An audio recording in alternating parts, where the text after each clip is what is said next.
नमस्कार दोस्तों, Byju's exam prep IAS Hindi में आप सभी का स्वागत है। आज हम आपके सामने 24 जनवरी 2023 के दैनिक क्विज प्रस्तुत कर रहे हैं, जिसमें द हिंदू, पीआईबी तथा इंडियन एक्सप्रेस से संबंधित प्रमुख समाचारों को आधार बनाकर प्रारंभिक परीक्षा के प्रश्न आपको दिए जाएंगे। साथ साथ विगत वर्षों में यूपीएससी के द्वारा प्रारंभिक परीक्षा में पूछे गए प्रश्न हम आपको अभ्यास के लिए देंगे और अंत में आज के किसी प्रमुख तथ्य की हम चर्चा करेंगे। तो आज के सत्र को हम प्रारंभ करते हैं और आज के पहले प्रश्न को देखते हैं। सुभाष चंद्र बोस आपदा प्रबंधन पुरस्कार के संबंध में निम्नलिखित कथनों में से कौन सा या कौन से सत्य हैं या हैं। तो ध्यान रखें, यह पुरस्कार जैसा नाम में स्पष्ट है, आपदा प्रबंधन के लिए कार्य करने वाले व्यक्ति या संस्थाओं को प्रमुख रूप से दिया जाता है। अगर हम इस पुरस्कार की बात करें तो इसकी घोषणा प्रत्येक 23 जनवरी को की जाती है, जब नेताजी सुभाष चंद्र बोस की जयंती होती है। और यहाँ पर आप ध्यान रखें, जो भी इस पुरस्कार के लिए संस्था के रूप में चयन पाता है उसे 51 लाख रुपए का नगद पुरस्कार मिलता है और साथ साथ प्रमाण पत्र। और मान लीजिए अगर किसी व्यक्ति को पुरस्कार दिया जाता है तो उसे 5 लाख रुपए नगद पुरस्कार और प्रमाण पत्र दिया जाता है। अगर हम 2023 के पुरस्कारों की बात करें, ध्यान रखें इन पुरस्कारों को 2019 से देना प्रारंभ किया गया है। अगर हम 2023 की बात करें तो यह पुरस्कार एक तरह से दो संस्थाओं को प्रमुख रूप से दिया गया है। यहाँ पर पहली संस्था के रूप में है ओडिशा राज्य आपदा प्रबंधन प्राधिकरण, दूसरी संस्था है लुंगफेई फायर स्टेशन मिजोरम। इन दोनों संस्थाओं को 2023 में सुभाष चंद्र बोस आपदा प्रबंधन पुरस्कार दिया गया है। अब अगर हम अपने दोनों विकल्पों को देखें, पहला, ये केवल भारतीय नागरिकों और संस्थानों को दिया जाता है, तो ध्यान रखें यह कथन बिल्कुल सत्य है। यह केवल भारतीय नागरिक और जो भारतीय संस्थाएं हैं उनको ही दिया जाएगा। दूसरा, 2023 का एकमात्र विजेता ओडिशा राज्य आपदा प्रबंधन प्राधिकरण है। अभी हमने देखा कि यह पुरस्कार ओडिशा राज्य आपदा प्रबंधन प्राधिकरण के साथ साथ मिजोरम में जो लुंगफुई फायर स्टेशन है उसको भी दिया गया है। इस आधार पर दूसरा कथन असत्य है, केवल पहला सत्य है। तो हमारा उत्तर हो जाता है ए, केवल एक सत्य है। आज के दूसरे प्रश्न को हम देखते हैं, निम्नलिखित में से कौन सा या कौन से भारत में सर्वोच्च सैन्य सम्मान है। यहाँ पर आप ध्यान रखें, सर्वोच्च सैन्य सम्मान की बात की गई है। परमवीर चक्र साथ साथ अशोक चक्र दोनों ही सर्वोच्च सैन्य सम्मान है, लेकिन दोनों में एक अंतर है जो यहाँ पर आपके प्रश्न में नहीं दिया गया है, इसीलिए दोनों विकल्प यहाँ पर सही है और उत्तर आपका है सी। तो प्रमुख रूप से अंतर यह है, जब हम परमवीर चक्र की बात करते हैं तो किसी तरह के युद्ध या ऐसी स्थिति में एक तरह से जब वीरता दिखाई जाती है वहां पर यह सर्वोच्च सैन्य सम्मान दिया जाता है। इसके विपरीत अगर हम अशोक चक्र की बात करें तो यह प्रमुख रूप से शांति के समय जो भी अदम्य साहस प्रस्तुत किया जाता है उसके लिए पुरस्कार दिया जाता है। तो दोनों में थोड़ा सा अंतर है, लेकिन दोनों ही सर्वोच्च सैन्य सम्मान कहलाते हैं। इस आधार पर हमारा उत्तर हो जाता है सी। जब हम परमवीर चक्र की बात करते हैं तो 26 जनवरी 1950 के समय इसकी घोषणा जरूर की गई, लेकिन इसे 15 अगस्त 1947 से पूर्वव्यापी प्रभाव के साथ दिया गया। यानी 15 अगस्त 1947 के बाद वीरता के जो भी कार्य थे उनके लिए परमवीर चक्र दिया गया। अगर हम कुल मिलाकर भारत में देखें तो 21 लोगों को परमवीर चक्र दिया गया है। इसमें अगर हम 3 सबसे पहले जो प्राप्त करने वाले उनको देखें तो मेजर सोमनाथ शर्मा, नायक जदुनाथ सिंह और सेकंड लेफ्टिनेंट राम राघोबा राणे। अंतिम 3 अगर हम देखें तो ये 1999 के कारगिल युद्ध के समय है। यहाँ पर आप देखें ग्रेनेडियर योगेंद्र सिंह यादव, राइफलमैन संजय कुमार और कैप्टन विक्रम बत्रा। तो यहाँ पर अशोक चक्र की अगर हम बात करें तो शांति के दौरान ये वीरता के लिए दिए जाने वाला सर्वोच्च पुरस्कार है और भारत के राष्ट्रपति के द्वारा 4 जनवरी 1952 को इसे 3 श्रेणियों में स्थापित किया गया, क्लास 1, क्लास 2 और क्लास 3। आगे चलकर 27 जनवरी 1967 को इन 3 श्रेणियों का नाम बदल दिया गया, यानी अशोक चक्र, कीर्ति चक्र और शौर्य चक्र। यहाँ पर इन दोनों पुरस्कारों के बारे में आप ध्यान रखें कि ये सर्वोच्च सैन्य पुरस्कार हैं, लेकिन एक युद्ध काल में और एक शांति के समय, अगर हम अशोक चक्र की बात करें। यहाँ पर प्रश्न का प्रमुख रूप से आधार ये है कि माननीय प्रधानमंत्री जी के द्वारा सोमवार को यह घोषणा की गई है कि अंडमान निकोबार के जो 21 द्वीप हैं उनका नाम परमवीर चक्र के जो 21 विजेता हैं उनके नाम पर रखा जाएगा। यहाँ पर आप ध्यान रखें कि सुभाष चंद्र बोस की जो जयंती है 23 जनवरी, उसी के उपलक्ष्य में प्रमुख रूप से अगर हम अंडमान निकोबार के एक द्वीप की बात करें जिसको पहले रॉस आइलैंड के नाम से जाना जाता था, जिसे 2018 में नेताजी सुभाष चंद्र बोस द्वीप का नाम दिया गया। यहीं पर अगर हम देखें तो सुभाष चंद्र बोस पर आधारित एक म्यूजियम की स्थापना भी की जाएगी। यहाँ पर आप ध्यान रखें 21 द्वीपों के नाम जो परमवीर चक्र विजेताओं के नाम पर रखे जाएंगे, उसमें क्रम इस रूप में रहेगा कि जिन्हें सबसे पहले मिला था वो सबसे बड़े द्वीप का एक तरह तरह से नाम रखा जाएगा। जैसे यहाँ पर अगर हम मेजर सोमनाथ शर्मा की बात करें तो जो सबसे बड़ा द्वीप होगा उसका नाम उनके ऊपर रखा जाएगा। जैसे जैसे बाद में पाने वाले हैं तो छोटे जो द्वीप होंगे उन क्रम में उनके नाम रखे जाएंगे। आज के तीसरे प्रश्न को देखते हैं। स्कॉर्पियन श्रेणी की पनडुब्बियों के संबंध में निम्नलिखित में से कौन से सही हैं? इन्हें फ्रांस के सहयोग से बनाया जा रहा है। ये स्टील पनडुब्बियां हैं। ऐसी 5 पनडुब्बियां अब तक नौसेना में शामिल की जा चुकी हैं। ध्यान रखें, प्रमुख रूप से अगर हम स्कॉर्पियन श्रेणी की पनडुब्बी की बात करें तो इसके संदर्भ में अक्टूबर 2005 में एक समझौता भारत सरकार के द्वारा किया गया था फ्रांस की अगर हम संस्था की बात करें नेवल ग्रुप के साथ, और यहाँ पर प्रौद्योगिकी हस्तांतरण हुआ था और मझगांव डॉक लिमिटेड के द्वारा प्रमुख रूप से इन पनडुब्बियों का निर्माण किया जाएगा तकनीकी हस्तांतरण के द्वारा। और ये एक तरह से योजना प्रोजेक्ट 75 के नाम से जानी जाती है, जहां पर 6 स्कॉर्पियन श्रेणी की जो पनडुब्बियां हैं उनका निर्माण किया जाएगा। आप ध्यान रखें, ये परियोजना अपने समय से 4 साल पीछे चल रही है। इसमें अगर हम पहली पनडुब्बी की बात करें तो ये INS कलवरी थी। 2017 में इसे नौसेना में शामिल किया गया। दूसरी सितंबर 2019 में शामिल थी INS खंडेरी। तीसरी मार्च 2021 में शामिल INS करंज। चौथी INS वेला नवंबर 2021 में, और पांचवी अगर हम देखें तो INS वागिर के नाम से अभी नौसेना में शामिल की जा रही है। जहां तक हम बात करें छठवें की तो ये होगी INS वागसीर।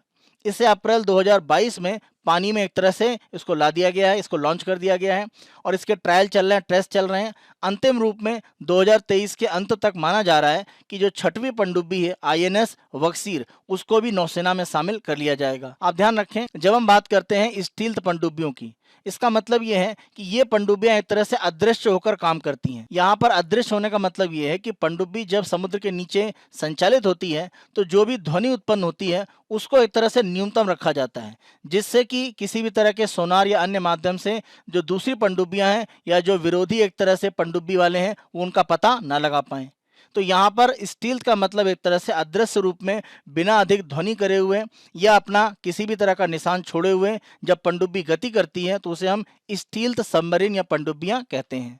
तो यहाँ पर आप देखें तीनों कथन सत्य हैं, इसीलिए हमारा उत्तर डी 1, 2, 3 तीनों सत्य हैं। यहाँ पर एक बिंदु और आप ध्यान रखें कि जो 6 स्कॉर्पियन क्लास सबमरीन बनाई जा रही हैं इनका निर्माण मुंबई स्थित Mazagon dock ship builders limited यानी MDL के द्वारा किया जा रहा है। आज के चौथे प्रश्न को हम देखते हैं, इम्यून इम्प्रिंटिंग से आप क्या समझते हैं? आप प्रमुख रूप से ध्यान रखें कि हमारे शरीर में जब भी किसी भी तरह के वायरस का एक तरह से प्रभाव पड़ता है तो हमारा जो शरीर है वो उससे टक्कर के लिए एक तरह से मेमोरी B सेल का निर्माण करता है।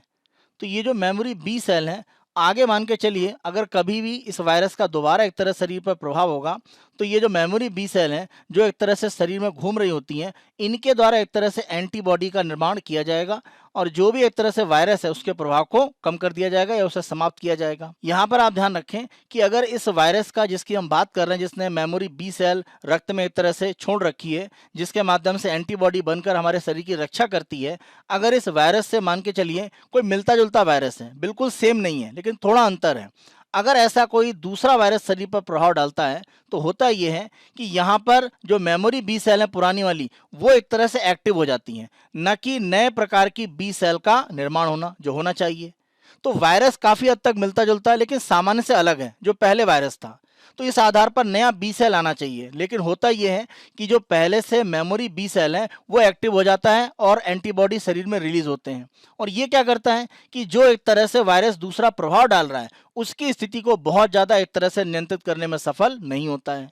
और ऐसा ही प्रभाव अगर हम देखें तो प्रमुख रूप से कोविड-19 की वैक्सीन के संदर्भ में भी देखा जा रहा है। इसे ही एक तरह से इम्यून इम्प्रिंटिंग का नाम दिया जा रहा है जो हम मेमोरी B सेल की बात करते हैं। यानी हमारा विकल्प यहाँ पर सही है C।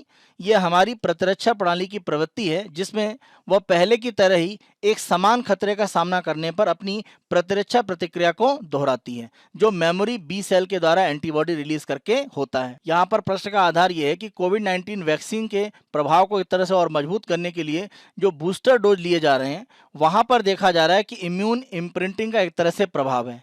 यानी पहले से जो एक तरह से वैक्सीन है उसके प्रभाव से जो मेमोरी B सेल हैं वो एक्टिव हो जा रही हैं, न कि नए प्रकार के B सेल बन रहे हैं।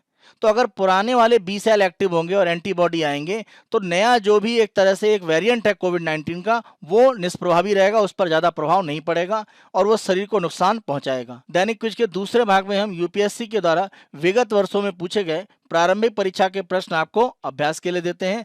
आज 2021 में पूछा गया प्रश्न हम आपको अभ्यास के लिए दे रहे हैं। प्रश्न को देखते हैं। खगोलीय दूरियां प्रकाश वर्ष में मापे जाने का कारण निम्नलिखित में से कौन सा है? यहाँ पर आप ध्यान रखें, जब हम प्रकाश वर्ष की बात कर रहे हैं तो 9.46 इंटू 10⁻12 किलोमीटर ये एक तरह से दूरी होती है प्रकाश वर्ष की। प्रकाश की गति अगर हम वैक्यूम या निर्वात में देखें तो 3 इंटू 10⁸ मीटर पर सेकेंड। तो ये जो गति है वो लगभग एक समान रहती है। इसीलिए प्रकाश वर्ष में जो खगोलीय दूरियां हैं उनको मापना एक तरह से ज़्यादा आसान होता है या इसका उपयोग किया जाता है। इस आधार पर हमारा उत्तर हो जाता है डी। दैनिक क्विज के तीसरे भाग में हम आज के तथ्य की चर्चा करते हैं और आज का हमारा महत्वपूर्ण तथ्य है India energy week. India energy week 2023 का जो आयोजन है वो बेंगलुरु में फरवरी में होगा, लेकिन उसके पहले आप देखें कुछ अलग अलग आयोजन भी किए जा रहे हैं इस प्रमुख इंडिया एनर्जी वीक से पहले। इसी तरह का एक आयोजन अगर हम देखें तो आसाम में गुवाहाटी में किया गया है, जहाँ पर एक इलेक्ट्रिक वाहन के रूप में स्कूटर जिसका नाम है बिकोजी उसको यहाँ पर लॉन्च किया गया है। और इसमें अगर हम देखें तो जिस स्टार्टअप के द्वारा काम किया जा रहा है उसको यहाँ पर नुमालीगढ़ रिफाइनरी लिमिटेड के द्वारा सहयोग दिया जा रहा है। इसी के साथ साथ नुमालीगढ़ रिफाइनरी लिमिटेड और गवर्नमेंट ऑफ आसाम के बीच में 3 बैम्बो नर्सरी स्थापित करने के लिए समझौता भी हुआ है। अगर हम बैम्बो की बात करें जिससे सामान्य तौर पर हम बांस कहते हैं, तो बांस के उत्पादन के बारे में आप देखें काफ़ी एक तरह से वैज्ञानिक इसके लाभ दिखते हैं और सतत विकास में काफ़ी इसका महत्वपूर्ण योगदान है। इसे हम ग्रीन गोल्ड के नाम से भी जानते हैं। जब हम बांस के एक तरह से ग्रोथ की बात करते हैं तो ये बहुत तेजी से आगे बढ़ता है और इसके द्वारा CO2 बड़े पैमाने पर वायुमंडल से अवशोषित की जाती है और ऑक्सीजन का उत्सर्जन होता है। तो इस माध्यम से आप देखें अगर हम बैम्बो के उत्पादन को बढ़ावा देते हैं तो ये एक बड़े पैमाने पर कार्बन सिंक के रूप में काम कर सकता है, यानी तेजी से ये विकास करता है तो ज़्यादा ऑक्सीजन एक तरह से वातावरण में छोड़ेगा और CO2 को ज़्यादा एक तरह से अवशोषित करेगा। तो इसके लिए बैम्बो जो प्लांटेशन है वो काफ़ी महत्वपूर्ण है और यहाँ पर आंकड़े ये बताते हैं कि 1 हेक्टेयर में अगर हमने बांस का एक तरह से प्लांटेशन किया है तो लगभग ये 17 टन CO2 वायुमंडल से प्रतिवर्ष एक तरह से अवशोषित कर सकता है। और माना जा रहा है कि अगर हम बैम्बो प्लांटेशन को बढ़ावा देते हैं तो ये CO2 उत्सर्जन की जो स्थितियां उस पर नियंत्रण तो पाएगा ही, साथ साथ एक तरह से जो ग्रीनरी है उसको बढ़ाकर और बांस के जो अलग अलग उपयोग होते हैं उनको बढ़ाकर हम कहीं ना कहीं सतत विकास की स्थितियां आगे बढ़ा सकते हैं। तो ये जो प्रमुख रूप से आयोजन किया गया है ये इंडिया एनर्जी वीक के एक तरह से पहले की घटनाएं हैं। जैसा हमने बात किया कि इंडिया एनर्जी वीक का आयोजन 6 से 8 फरवरी 2023 के बीच में बेंगलुरु में किया जाएगा और इसके आयोजन में प्रमुख रूप से पेट्रोलियम एवं प्राकृतिक गैस मंत्रालय एक तरह से उत्तरदायी है और इसमें सहयोग किया जा रहा है FIPI के द्वारा। FIPI की अगर हम बात करें तो federation of Indian petroleum industry, इसके द्वारा प्रमुख रूप से यहाँ पर सहयोग किया जा रहा है। तो G20 की भारत को ये जो प्रेसिडेंसी मिली है इसी में अगर हम देखें तो सबसे पहला और महत्वपूर्ण जो आयोजन है वो भारत ऊर्जा सप्ताह के रूप में किया जा रहा है, जहां पर भारत की तरफ से यह लक्ष्य रखा गया है कि हम 2070 तक कार्बन उत्सर्जन की स्थितियों में शून्य स्तर पर पहुंच जाएंगे, जो COP 26 में प्रधानमंत्री जी के द्वारा एक घोषणा की गई। भारत की अगर हम बात करें तो माना जा रहा है कि 2040 तक भारत में जो ऊर्जा की आवश्यकताएं हैं उनमें 2 गुनी वृद्धि हो जाएगी और बिजली की जो आवश्यकता है उसमें 3 गुनी वृद्धि हो जाएगी। इसी वर्ष भारत दुनिया का सबसे ज़्यादा जनसंख्या वाला देश भी बन जाएगा। लेकिन अगर हम देखें तो वर्तमान में लगभग अपनी ऊर्जा आवश्यकता का 40% हम नवीकरणीय माध्यम से प्राप्त कर रहे हैं। तो ये दिखा रहा है कि हम कहीं ना कहीं नवीकरणीय ऊर्जा पर तेजी से आगे बढ़ रहे हैं।